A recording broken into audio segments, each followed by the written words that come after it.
Kingdom Compliance with Dr. James Bruton, offering biblical guidelines, principles of the kingdom of heaven that will help you stay tuned into the frequency of heaven and reap the benefits that accompany you as a citizen of the kingdom.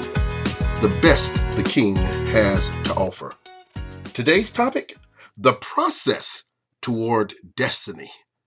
Wiktionary defines process as a series of events to produce a result. Now, the Hebrew word kates is used in the Bible to define process as an extremity, infinite.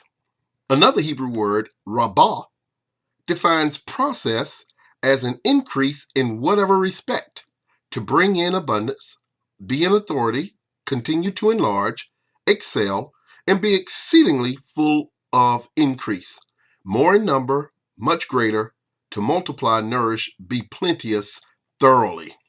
And yet another Hebrew word, rab, defines process as being abundant in quantity, size, age, number, rank, and quality.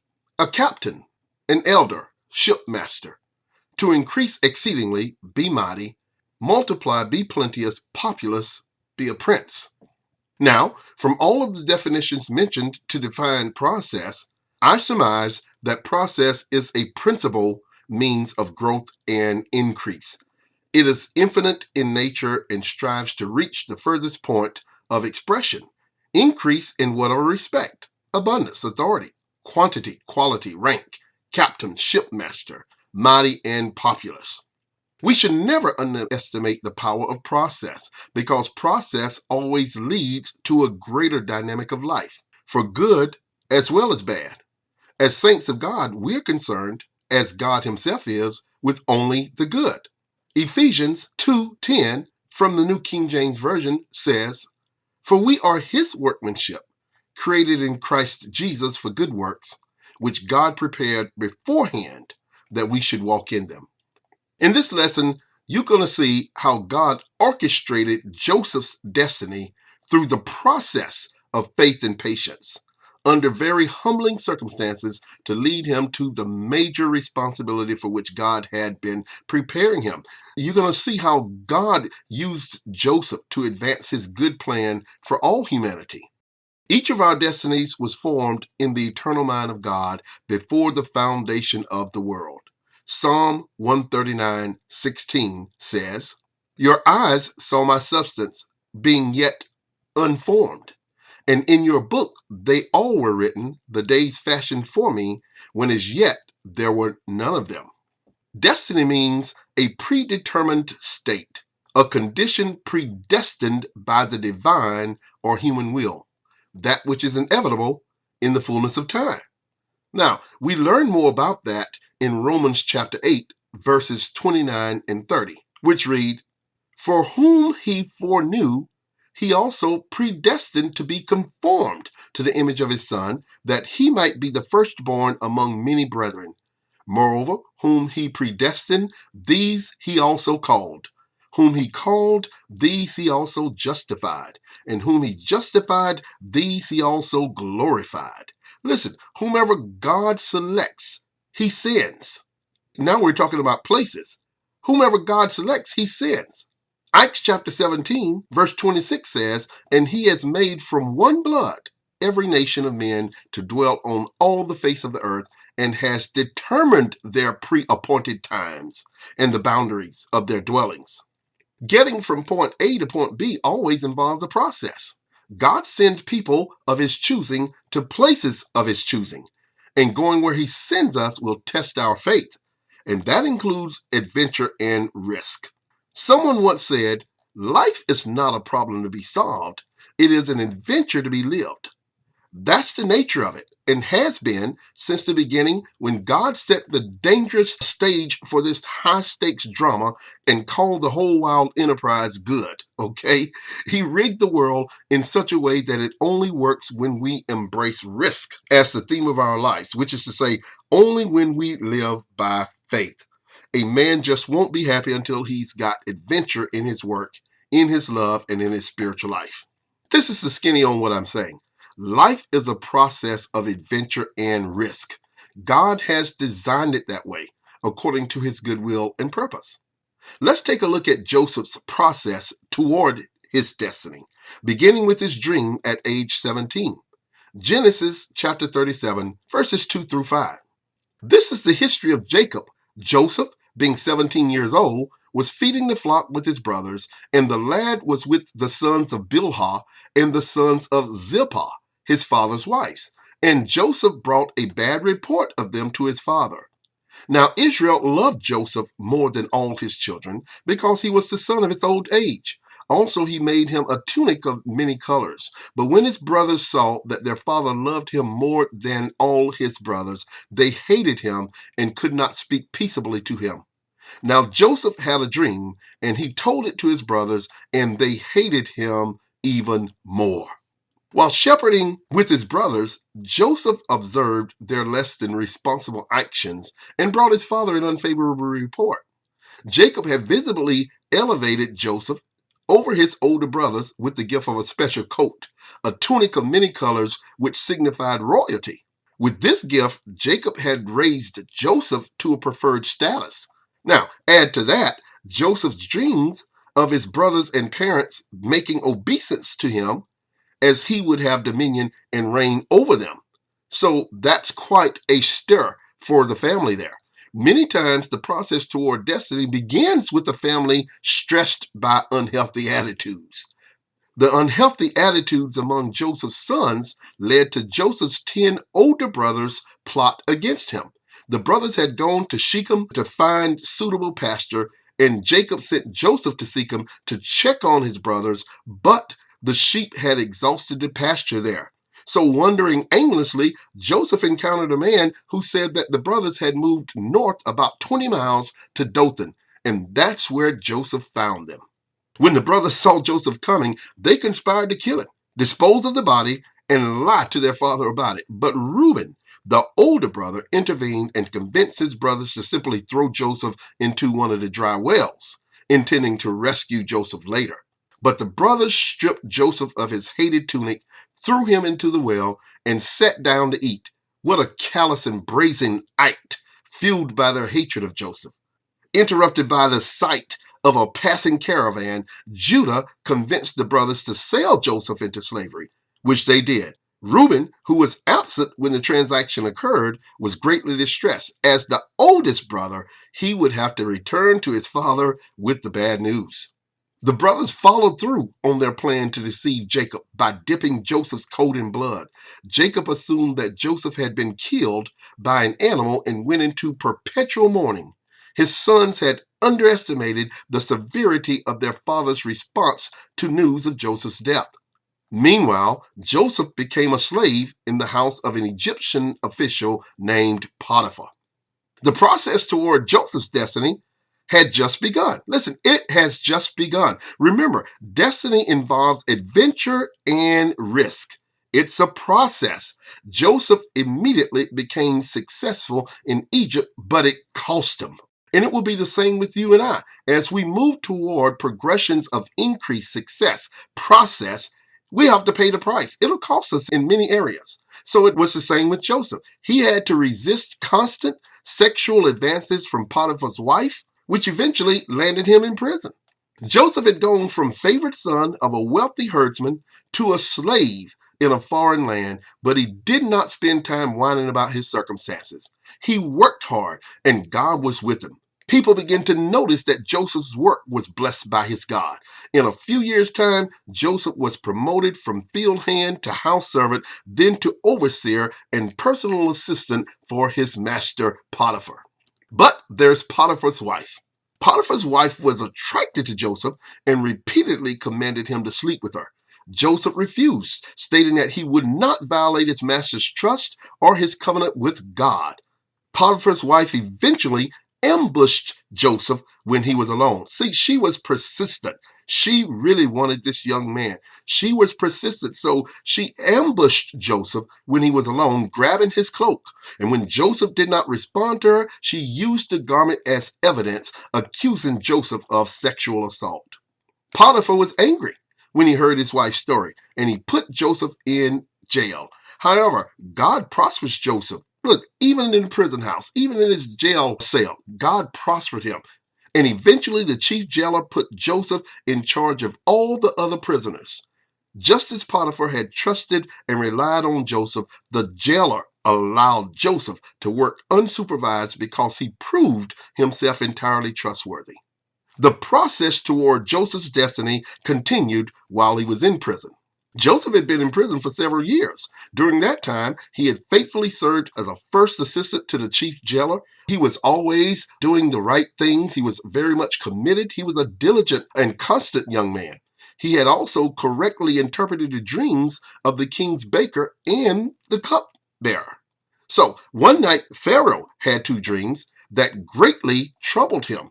And in the first dream, 7 fat cows came out of the Nile to graze and were swallowed by 7 skinny cows. Then in the second dream, 7 plump ears of corn were devoured by 7 thin ears of corn. None of Pharaoh's wise men or his magicians could interpret the dreams to Pharaoh's satisfaction. So Pharaoh's chief cupbearer was a servant, like a butler. Among other duties, he was responsible for opening and tasting the king's wine. After Pharaoh's disturbing dreams, the cupbearer told Pharaoh about a young Hebrew slave who had correctly interpreted dreams when he, the cupbearer, was in prison. With this statement to Pharaoh, the cupbearer repaid a long overdue debt to Joseph. The cupbearer had promised to remember Joseph to Pharaoh when he was released from prison 2 years earlier, but instead the cupbearer had forgotten Joseph. I'm sure many of us can relate to that one. Joseph was immediately summoned and made ready for an audience with Pharaoh. Joseph told Pharaoh that God would provide the interpretation of his dreams. Joseph knew that he couldn't do it. This is his humility. With the spirit of humility, Joseph listened and prepared to interpret Pharaoh's dreams, not by his might or his power, but by the power of the Holy Spirit. We must take full advantage of opportunities God provides to grow our character and develop our gifts. We never know when God will call us out to act immediately on his behalf. And when he does, our hearts must be humble and ready. Pharaoh told Joseph the content of his dreams, and Joseph told Pharaoh their meanings. 7 years of plenty in Egypt would be followed by 7 years of severe famine. Pharaoh needed to prepare for the lean years. Joseph told Pharaoh that since both dreams contained the same theme, God had firmly decided the matter and it would happen soon. So Joseph advised Pharaoh to find someone capable of administering a large-scale famine preparation effort and give him authority to do so. During the 7 good years, this wise man would collect as tax 20% of all Egyptian produce. This produce, plus additional surplus grain purchased from the farmers, would be stored and guarded until it was needed during the famine. Pharaoh was extremely impressed with Joseph and his advice. He recognized the divine nature of Joseph's wisdom and appointed him prime minister, the second in command over all of Egypt. Pharaoh presented Joseph to the Egyptians as a leader to be obeyed and adored. He gave Joseph his signet ring, which was used to press the royal seal in wax on official documents. This meant that Joseph had the authority of Pharaoh with him wherever he went. Pharaoh dressed Joseph in the finest linen robes, such garments as were reserved for kings and priests. He paraded him through the streets of Egypt to receive the adulation of the people. Pharaoh gave Joseph an Egyptian name and a wife, a member of the court who was the daughter of a priest. So, in 13 years, God had transformed Joseph from lowly slave to ruler of millions. Remember, his brothers cast him into the pit at age 17. 13 years have passed, and now Joseph is 30 years old, and he stands before the Pharaoh of Egypt as his second in command. During those years, Joseph remained faithful to God. His best years and his most emotional charged trials were still to come. I'm telling you, it is a process toward destiny. The years of plenty in Egypt were years of abundance for Joseph as well. He had 2 sons, and so when the famine came, Egypt was prepared because Joseph was diligent in being overseer. As the famine spread from Africa to all over the Middle East, people had to come to Egypt to buy goods from Joseph's storehouses. The former slave now held the fate of nations in his hands. See, that's what process will do. It will lead you to the greatness of God, but you must endure by faith the adventures and the risks that come with the process. Having been greatly humbled, Joseph was greatly exalted. With strength of character developed through the years of slavery and imprisonment, Joseph exercised the administrative gifts with which God had blessed him. Ultimately, he was instrumental in saving the lives of millions, including his own family. In God's good plan, Joseph helped to preserve the descendants of Israel from whom would come the Messiah. Remember, destiny involves adventure and risk. I have to keep saying that, reminding us of that. So, like Joseph, we must follow God in the accomplishment of his purposes, which lead to our destiny. Every believer is uniquely gifted for service in the kingdom of God. That doesn't mean we always get to do the things we most enjoy. Sometimes God has us wait while he builds our character. In that vein or process, we must cultivate patience. Patience may mean waiting through periods of difficulty, watching for lessons God is teaching us, and reminding ourselves often that God is in control and he has no other plan than his original plan. Patience may mean watching God use someone else when you think that you could do the job better. But watch this, it's not time for you to act. We must always remember that God sees the big picture. We don't. He may never call on you to save the lives of millions, but God does have significant, meaningful work for you, as for all his children. Like Joseph, our task is to be patient and remain faithful, using the gifts God gives as he instructs. Because of Joseph's faith, humility, and patience, God orchestrated a family reunion, a process filled with adventure and risks. 13 years after selling Joseph into slavery, his brothers traveled to Egypt to purchase food, and they returned to their father in the land of Canaan, just a bit shaken, I can imagine. The famine was so severe in Canaan that Jacob sent 10 of his sons to Egypt to buy grain, keeping Benjamin, Joseph's younger brother, from his mother Rachel. He would not allow Benjamin to go. He had already lost one son from his most treasured wife. He would not allow Benjamin to go with the other brothers. So the 10 arrived in Egypt at the place where Joseph was personally in charge of grain distribution. Coincidence? I think not. God orchestrates destiny. Jacob's sons did not recognize their brother Joseph and bowed down to him. There's a dream come true. Joseph recognized his brothers, however, and decided to test their character. He accused them of espionage, questioned them about their family in Canaan, and imprisoned them. Still, not recognizing Joseph and assuming this Egyptian lord did not understand their language, the brothers openly discussed their feelings of guilt about the way they had treated Joseph years before. Coincidence? I think not. God orchestrates destiny. They assumed God was judging them for past sins. After they had spent 3 days in prison, Joseph allowed his brothers to return to Canaan with grain. He kept Simeon, though, as a prisoner, telling the brothers not to return to Egypt without their youngest brother, Benjamin. The heat is on now. On the way home, they discovered that the money with which they had purchased the grain was still in their sacks. They had no way of knowing that Joseph had ordered it placed there. When the 9 brothers returned to Canaan and told their father what had happened, Jacob flatly refused to let Benjamin go to Egypt. Reuben offered to be responsible for Benjamin's life, but Jacob was unmoved. Joseph and Benjamin were Rachel's only 2 children, and Jacob thought Joseph was dead already, okay? So he refused to risk the life of the only surviving son of his favorite wife. Again, the process toward your destiny is filled with adventure and risk. You must yield to the process by faith, trusting God completely to orchestrate the plans and purposes he ordained in his eternal mind for your life here on earth before the foundation of the world.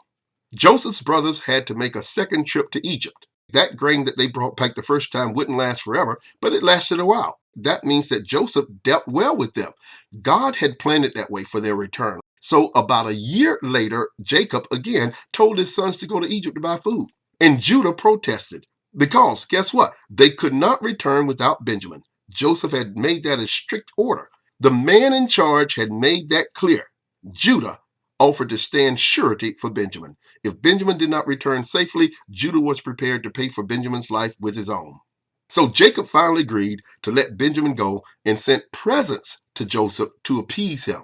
That sounds like something Jacob did years ahead when he was in trouble with his brother Esau. So we can see some things persist even into our old age. So Jacob still is one to appease someone with gifts.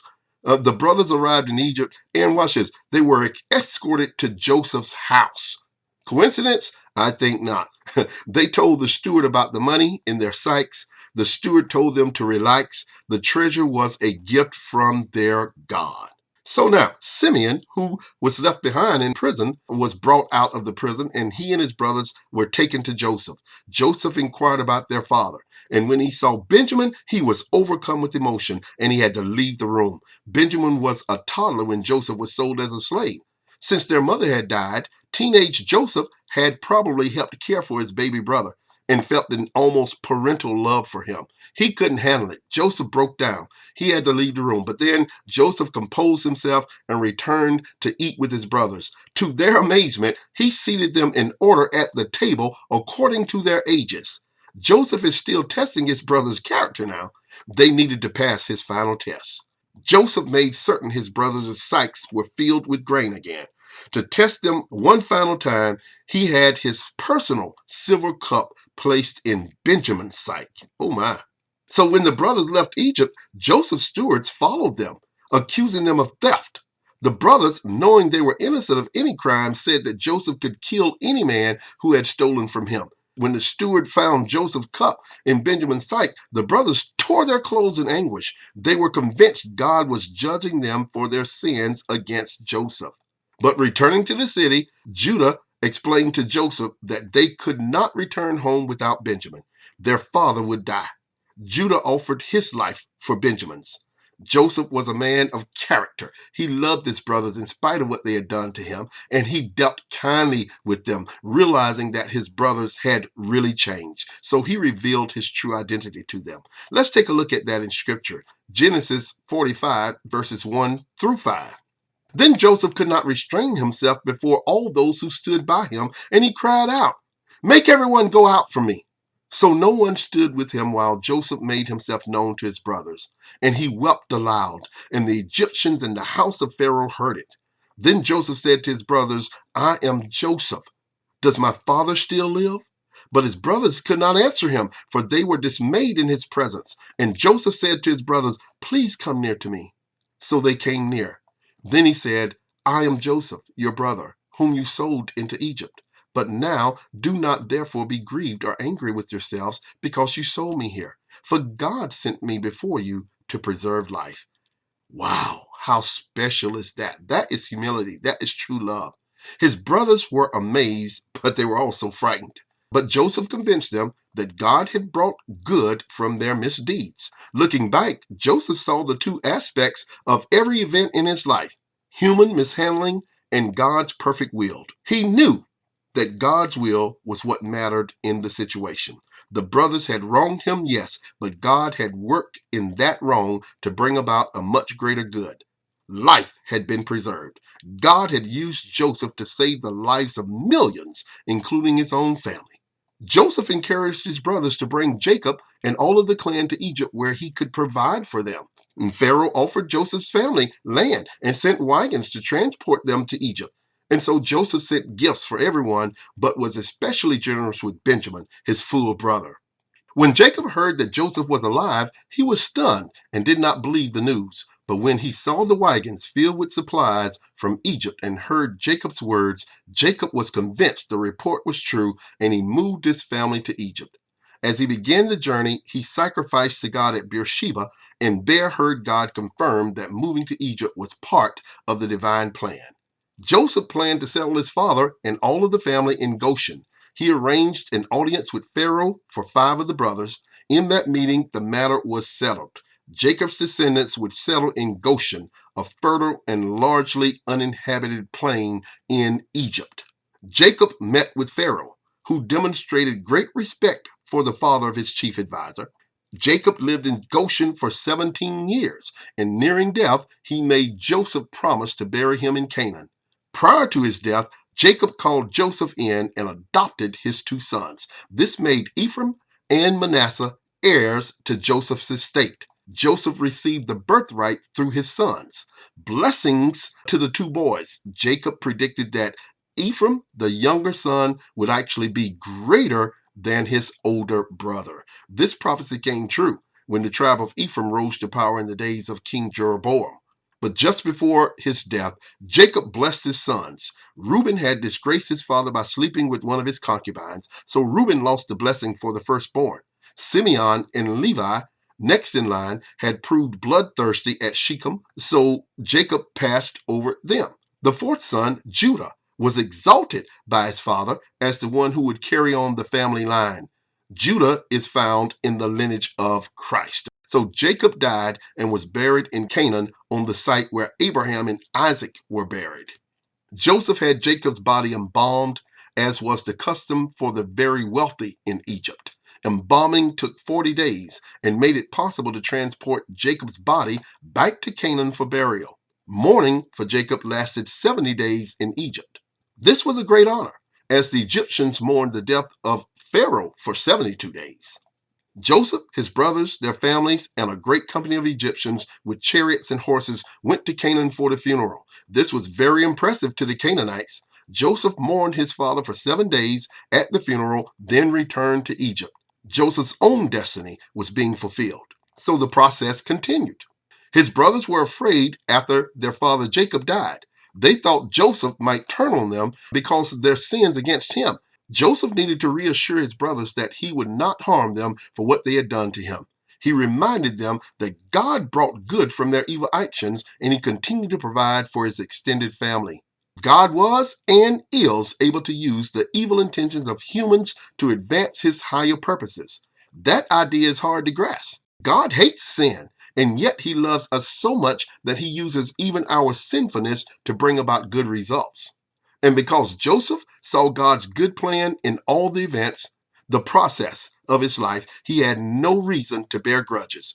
He responded graciously and lovingly to his brothers. He promised again to provide for them and for their families. Listen, when we are able to look beyond our circumstances and see the hand of God at work, we are able to live free of bitterness and despair.